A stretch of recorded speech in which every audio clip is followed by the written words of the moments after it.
Kadalasang ganito na ang eksenang nakikita natin sa tuwing idinaraos ang pamosong estatwang Mabie sa bayan ng Makabebe. Ngunit ano nga ba ang pinagdaraanan ng mga taong kabilang dito? Mabuo lamang ang pagtatanghal na ito.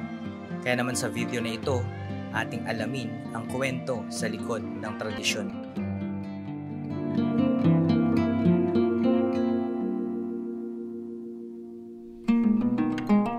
Dito sa bayan ng Makabebe ay may kakaibang panata ang ilan sa mga residente tuwing mahal na araw. Dahil imbis na larawan ng Stations of the Cross ang idinidisplay nila, ay mga buhay na estatwa ang kanilang ginagawa na tinatawag nilang estatwang Mabie. Tuwing Good Friday, isinasagawa ang estatwang Mabie na isinasabay sa prosesyon. Ang tradisyon na ito ay sinimulan ng isang grupo dito sa Barangay San Isidro at naipasa na sa ilang mga henerasyon. My name is Richard Charles M. Mandap, the current president of Everybody's Club. Nung bata pa po kami, alos na pinapanood lang namin yung matatanda abang ginagawa yung sinakulo. Hanggang sa tinutulungan na namin sila, hanggang sa natuto na rin kami. Hanggang kami na rin yung pinamuno nila. At tatandaan ko pa metong yang bundok kanita. Yung mumukyat keng bundok. Apin iyapong bebet. Yang mag-discuss, pwede bala may ko pakiramdam. Pero sacrifice talaga, hanggang mayaring prosesyon, makakera ka, kaya makakaya ka kay krus. Papasa mine talaga ka rin kaya na kan. Kumusta mga katoto? Nandito tayo ngayon sa San Isidro, dito sa Everybody's Club. At ito, makikita ninyo sa aking likuran, ang kanilang setup ng kanilang version ng Bundok ng Golgota. So ito ay gawa sa mga kawayan at mga pinagtagpi-tagping mga karton na pininturahan para magmukhang bundok. Actually, mas bumaba na nga ito kumpara sa mga nakaraan nilang version ng mga bundok. Mas mataas pa dito yung makikita ninyo before. Ngayon binabaan na nila. So, ayan, meron silang gagawing tatlong version ng Stations of the Cross.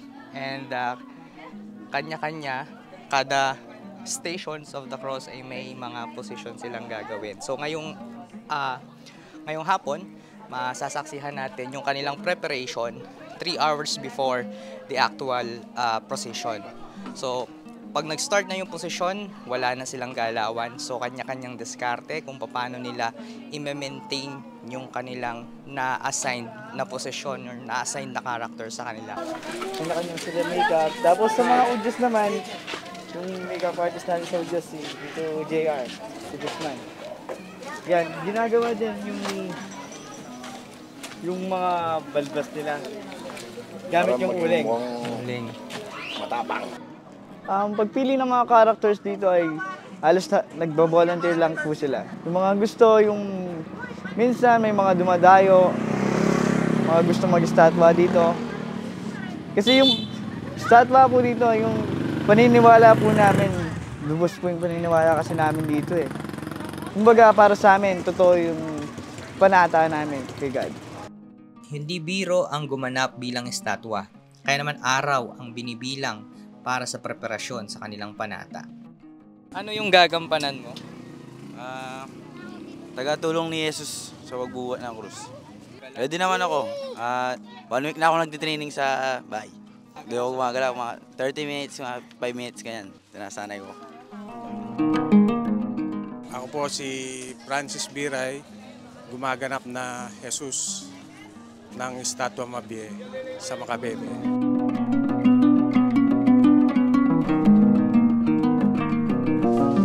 Ang experience ko ngayon na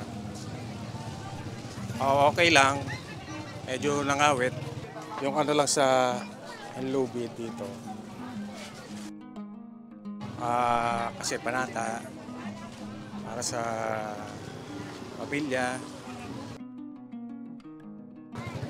sakripisyo para sa Panginoon.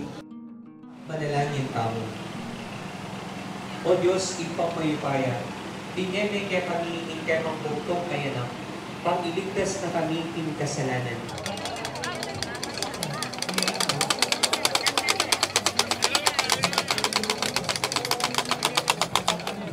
Ang mga estatwang mabye ay nakapwesto sa kung saan ang ruta ng prosesyon. Ang ruta ng prosesyon is magsisimula dito sa Santo Rosario. So papunta kami ngayon sa first station ng estatwang mabye dito sa Barangay Santo Rosario. And ito yung unang station ng estatwang mabye. At nandito na pala siya sa San Roque. Actually, it's fourth station. Mali pala ako. Ayon sa ilang mga organizer ng estatwang mabye, budget ang pangunahing problema sa tuwing idinaraos ang pagtatanghal. Kaya naman kapansin-pansin na kulang ang mga estasyon ngayon kumpara sa mga nagdaang taon na kumpleto. Kakalat talaga kami ng pambudget dito sa panggawa. Solicit, kapalan lang ng mukha talaga yung lakas ng loob.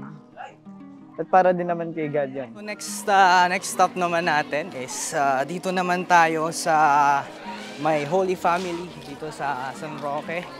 Isa rin sa mga pinakamaraming cast na gumaganap itong dito sa may Holy Family. So pupuntahan natin at titingnan natin yung... So yung preparation ni po Kenny, siguro mga 3 weeks bayo datang yung Maleldo, mag-prepare na kami para kaning pabasami. Tapos karas na ning Biyernes Santo, almost makaprepare na nga. Kaya kami ating kaming gagaya ka 6 and 7 station, ang pong Last Supper, ang pong La Pieta. Karas na ning Aldo nga malapit yung precision, diyan yung tao kaya ning Holy Family, saup-saup naman. Kaya masanding naman yung kalwala na ning kaya kaming pamanayos para kaya kaming pabasa. Medyo nabawasan nga yung mga estatwang mabye dahil kulang sa budget. Nakakalungkot pero at the same time masaya pa rin naman kasi at least bumalik yung ganitong tradisyon dito sa bayan ng Makabebe.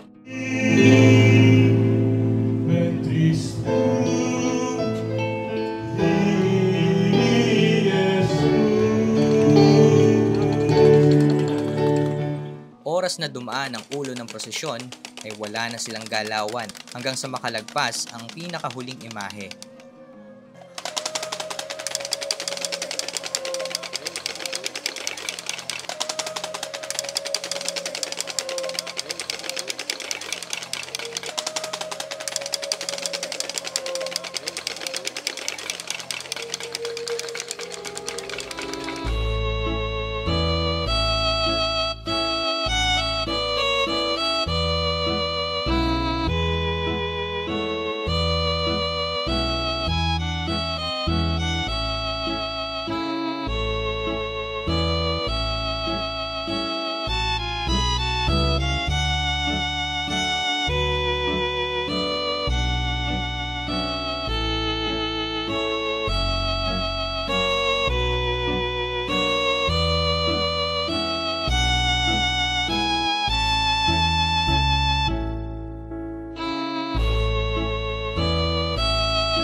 Ngayon bumabalik na yung tradisyon namin ito. At masarap sa aming pakiramdam. Para sa amin, masaya kaming meron papanoorin yung mga tao ulit sa prosesyon.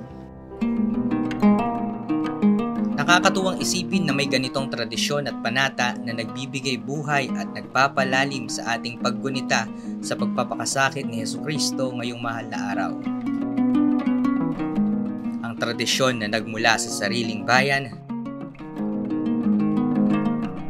na dapat nating ipagmalaki.